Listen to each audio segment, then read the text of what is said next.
আমাদের টিনেজেই first period হয়, তারপর লাইফের অনেক বছর আমাদের প্রতি মাসে পিরিয়ড ফেস করতে হয়, ডিল করতে হয়।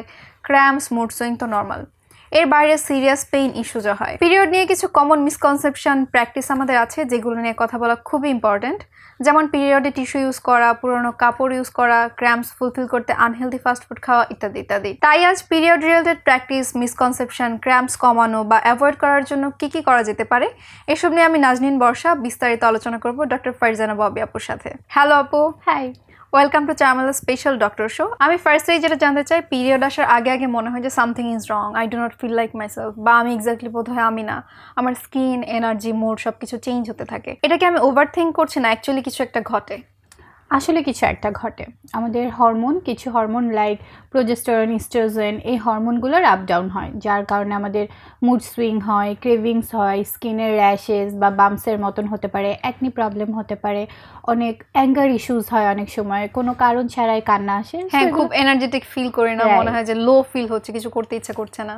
এগুলো একদমই নর্মাল, এগুলো নিয়ে টেনশন করার কিছু নেই, এগুলো হরমোনাল চেঞ্জেসের কারণে হয়ে থাকে। আবার পিরিয়ড অনেক সময় দেখা যায় যে অনেকে আমরা স্কুল, ভার্সিটি, অফিস বা ওয়ার্ক প্লেস একটা প্যাড দিয়ে কাটানোর চেষ্টা করি সারাদিন, অনেক লং টাইম পড়ে থাকে। এটা আলসেমির কারণে বা ফাইন্যান্সিয়াল কারণে, এটার কি কোনো ইফেক্ট পড়ে আমাদের হেলথে যে আমরা একটা প্যাড আসলে কতক্ষণ ইউজ করব? অবশ্যই ইফেক্ট পড়ে, এটা খুবই একটা আনহাইজেনিক আমাদের অভ্যাস বলা যেতে পারে। একটা প্যাড 6 থেকে 8 ঘন্টার বেশি কোনোভাবেই ব্যবহার করা উচিত নয়, এটাই বিভিন্ন ধরনের সমস্যা হতে পারে এবং লং টাইমে অনেক বড় বড় প্রবলেমও আমাদের ফেস করতে হতে পারে। দেখা যায় যে একটা প্যাড যদি আমরা অনেক লং টাইম ধরে ব্যবহার করি, তখন আমাদের র্যাশের প্রবলেমস, ওই এরিয়াতে ইচিংয়ের প্রবলেম, ফাঙ্গাল ইনফেকশন, ইরিটেশন, এরকমের আরও অনেক বড় বড় ইস্যুস হতে পারে। আবার আমরা অনেক সময় দেখি যে কেউ প্যাডের সাথে টিস্যু ইউজ করছে এক্সট্রা প্রোটেকশন পাওয়ার জন্য, বা প্যাড ইউজ করছে না, পুরোনো কাপড় ইউজ করছে। এতে কি কোনো হেলথ ইফেক্ট থাকে বা এটা কি আমাদের বডির জন্য হার্মফুল? এটা আমাদের বডির জন্য অ্যাবসলিউটলি হার্মফুল। টিস্যু বা কাপড় কখনোই ব্যবহার করা উচিত নয়। এমনিতেই ওই এরিয়াটা আমাদের অনেক বেশি সেন্সিটিভ এরিয়া থাকে, আর পিরিয়ডের সময় আরও অনেক বেশি এগুলো ইনফেকশন হওয়ার চান্স থাকে। তো আমরা যদি টিস্যু বা কাপড় এরকম কিছু ইউজ করি, এটা দেখা যায় যে আমাদের ইনফেকশন বা আরও বড় বড় সমস্যার কারণ হয়ে যেতে পারে। আবার আরেকটা প্রশ্ন যেটা আমি পার্সোনালি জানতে চাই, পিরিয়ডের সময় মনে হয় যে ফুড ক্রেভিংস বেড়ে যায়, প্রচুর জাঙ্ক ফুড খেতে ইচ্ছে করে বা সুগার, চকোলেট এরকম ধরনের খাবার খেতে ইচ্ছে করে। এটা কি নর্মাল অ্যান্ড এটা কেন হয় আসলে? এটা ম্যাক্সিমাম মানুষেরই হয়ে থাকে, সো আমি এটাকে নর্মালি বলবো। আমাদের সেরোটোনিন হরমোন, যেটা হ্যাপি হরমোন বলে থাকি, এই হরমোন রিলিজটা আমাদের এই টাইমটাতে অনেক কম হয়, যার কারণে আমরা খুব লো ফিল করি, এনার্জেটিক ফিল করি না, এবং যার জন্য আমাদের সুগারি ফুড বা কার্বোহাইড্রেট জাতীয় খাবার, ফ্যাট ফুড, জাঙ্ক ফুড, এগুলোর ক্রেভিংস অনেক বেশি হয়।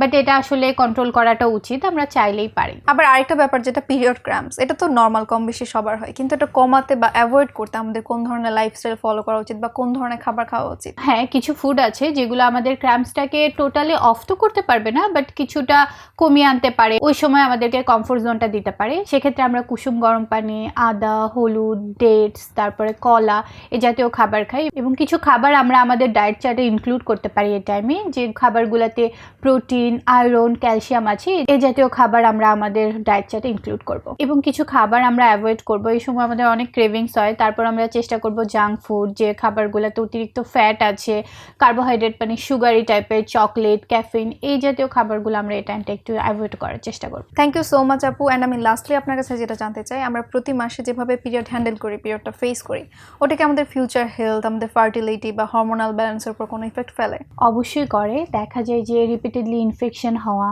আনহাইজেনিক লাইফস্টাইল, ভুলভাল অভ্যাস, যেগুলোর কারণে পরবর্তী সময়ে দীর্ঘমেয়াদী আমাদের ভ্যাজাইনাল বিভিন্ন ধরনের বড় ইস্যুজের কারণ হয়, ফার্টিলিটির কমপ্লিকেশনস করতে পারে, এছাড়াও আরও বড় ধরনের প্রবলেম আমরা ফেস করতে পারি। সো বেসিক্যালি পিরিয়ড কেয়ার মানে শুধু আজকের কমফোর্ট না, ফিউচারের রিপ্রোডাক্টিভ হেলথও। থ্যাংক ইউ সো মাচ আপু for being with us today. আশা করছি বুঝতেই পারছেন যে পিরিয়ডের প্রপার হাইজিন ও হেলদি লাইফস্টাইল মেনটেন করার কোনো বিকল্প নেই। দেখা হবে পরবর্তী এপিসোডে আরও একটা ইম্পর্টেন্ট টপিকে। Till then, take care of yourself and stay confident with চারমালা।